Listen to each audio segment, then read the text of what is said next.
बड़े लंबे अरसे बाद गृह मंत्री दिखाई दिए बयानों में, और बयान था कि पीएम मोदी की अगुवाई में कम वक्त में दूसरी लहर काबू में। अब किस देश में पीएम मोदी की अगुवाई में कोरोना की दूसरी लहर काबू में आई है, ये तो अमित शाह ही बताएंगे, क्योंकि जिस देश में हम रहते हैं, आप रहते हैं, यानी हिंदुस्तान ने तो कोरोना की दूसरी लहर का वो भयावह मंजर देखा है कि उसके दर्द के निशानों को मिटा पाना अगले कई दशकों तक संभव नहीं होगा।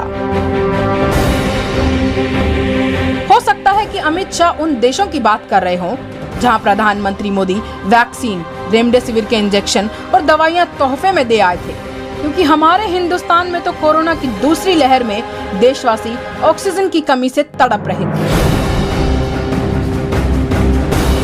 हॉस्पिटल बेड और दवाओं के लिए भटक रहे थे, अस्पतालों के बाहर दम तोड़ रहे थे।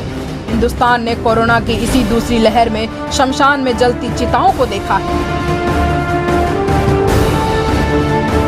मां गंगा में तैरती लाशों को देखा है, और देखा है रेत में दबे अनगिनत शवों को।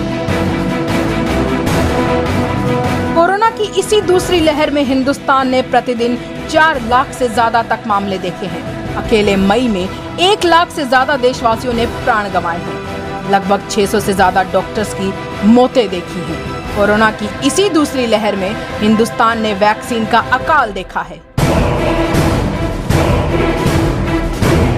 अर्थव्यवस्था की तबाही देखी है, 2.5 करोड़ से ज्यादा लोगों का रोजगार छीनते देखा है। कोरोना की इसी दूसरी लहर में हिंदुस्तान ने देशवासियों की मदद में जुटे युवा कांग्रेस के ऑफिस पर भाजपाई हुकूमत की छापेमारी वाली घटिया राजनीति भी देखी है।